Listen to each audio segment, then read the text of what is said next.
تو وہ ایک واقعہ ہے جس کے اندر حضرت جنید بغدادی رضی اللہ تعالیٰ عنہ کا کہ ان کے مرید کو جو دریا پار کرا رہے تھے، تو وہ جو ہے ان کو کہتے ہیں کہ جب تک دریا پار کر رہے ہو تب تک یا جنید یا جنید یا جنید بولو، اور وہ جو ہے شیطان اس کو بہکا دیتا ہے تو وہ یا اللہ بولنے لگ جاتا ہے، تو پانی میں ڈوبنے لگ جاتا ہے۔ اب اس کے اندر مسئلہ ایسا ہے کہ اگر آپ اس واقعے کو سمجھیں گے تو آپ کو سمجھ میں آئے گا کہ پہلے تو یہ واقعہ جو ہے مستند کتابوں کے اندر ذکر کیا گیا ہے۔ اب اس کے اندر یہی پس منظر سمجھ میں آتا ہے کہ جو مرید ہے وہ مرید ابھی تک خدا کو جانتا نہیں، پہچانتا نہیں، اس کو خدا کی معرفت نہیں ہے، وہ پہچانتا ہے پیر کو اور پیر پہچانتا ہے رب کو۔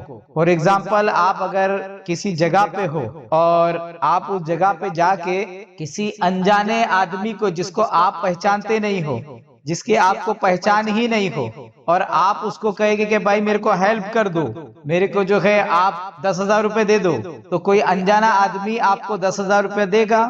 نہیں دے گا، کیونکہ وہ آپ کو جانتا ہی نہیں، پہچانتا ہی نہیں۔ جب آپ سے جان پہچان ہے نہیں تو وہ آپ کو کیوں دے گا؟ وہ نہیں دے گا۔ تو ایسا ہی ہے کہ بندہ جو ہے یہ مولا کو جانتا پہچانتا ہی نہیں ہے، تو اس کی باتوں کو مقبول ہونا یہ مشکل ہوتا ہے۔ اور پیر جو ہے یہ رب تبارک و تعالیٰ کو جانتا پہچانتا ہے، تو جب وہ مولا کو جانتا پہچانتا ہے اور پھر مولا سے مانگتا ہے۔ مرید ہو سکتا ہے کہ جو رب کو جانتا پہچانتا نہیں ہے، جس کو رب کی معرفت نہیں ہے، وہ جو ہے ہو سکتا ہے اللہ بولنے کے بعد اپنے ذہن میں کچھ بھی لے لے۔ اب ہو سکتا ہے کہ کوئی اللہ کہہ کر کے رام مراد لے لے، تو کوئی اللہ کہہ کر کے کرشنا مراد لے لے، تو کوئی اللہ کہہ کر کے کسی بت کو مراد لے لے، تو اللہ بول کے اگر غلط مراد لے گا تو وہ اللہ بولنا تھوڑی نہ چلے گا۔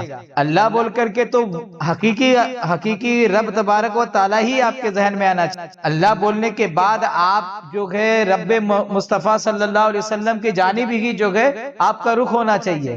لیکن یہ ضروری نہیں ہے نا کہ جب بھی آپ نے اللہ کہا تو محمد مصطفیٰ کے رب کی جانب ہی آپ کی توجہ گئی، یہ تو ضروری نہیں ہے۔ ہاں، کیوں ضروری نہیں ہے؟ کیونکہ آپ کو رب کی معرفت نہیں ہے۔ ہاں، اگر آپ کو وہی رب کی معرفت ہے، لا الہ الا اللہ محمد رسول اللہ والے رب کی آپ کو معرفت ہے، تب تو آپ دعا کر سکتے ہیں۔ لیکن وہ جو مرید ہے، ابھی وہ مرید کو رب کی معرفت نہیں تھی، وہ رب کی معرفت نہیں تھی، اور وہ یا اللہ کہہ رہا تھا، تو وہ پانی کے اوپر جو ہے وہ چلنے کے قابل ابھی نہیں بنا۔ وہ چل کس وجہ سے پا رہا تھا کہ وہ حضرت جنید کی تاثیر سے، کیونکہ حضرت جنید اپنے رب سے واقف ہے، اپنے رب کی معرفت رکھتے ہیں۔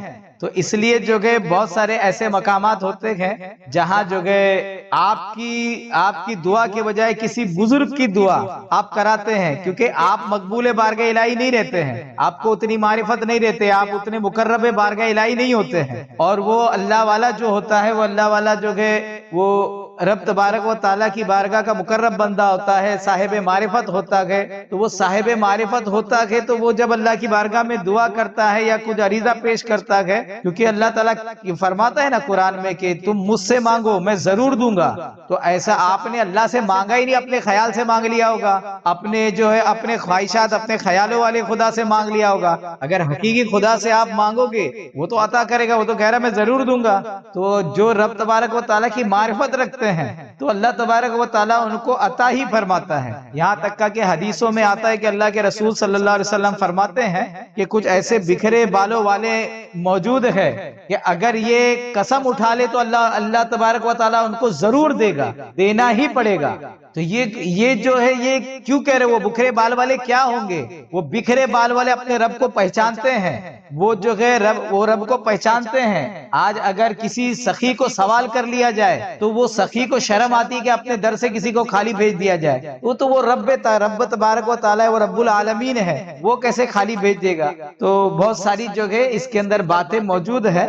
تو بس اتنا ایک اشارہ سمجھ لیجئے کہ وہ جو پیر و مرشد تھے، جو وہ ولی کامل تھے، ان کو اللہ کی معرفت تھی، اس لیے ان کے جملے، ان کا نام یہ اثر رکھتا تھا کہ ان کے نام سے بھی جو ہے وہ برکات اور وہ کرامات کا ظہور ہو۔ اور رہی بات جو ہے وہ مرید، اس کو رب کی معرفت نہیں تھی اور بنا رب کی معرفت کی خالی زبانی خرچ اللہ اللہ کہہ رہا تھا. جیسے ایک آدمی جو ہے زبان پہ شکر رکھا اور چکھا اور کہہ رہا ہے میٹھا ہے, تو وہ میٹھاس کا اس کو جو لذت آئے گی وہ الگ ہے, اور ایک آدمی صرف منہ سے بول رہا ہے شکر میٹھی ہے, شکر میٹھی ہے, شکر میٹھی ہے, تو وہ شکر 1 کروڑ بار بول دے نا شکر میٹھی ہے, اس کو مٹھاس تھوڑی نہ آئے گی. تو وہ جو مرید جو اللہ اللہ بول رہا تھا اس میں کوئی لذت, کوئی کیفیت, کوئی حال, کوئی معرفت نہیں تھا. اور حضرت جنید بغدادی جو کہہ رہے تھے, وہ جنید بغدادی اپنے رب کی مٹھاس کو جانتے تھے, اپنے رب کی معرفت کو جانتے تھے, اس کی حلاوت کو جانتے تھے, اور وہ اس کو جی کر کے بول رہے تھے.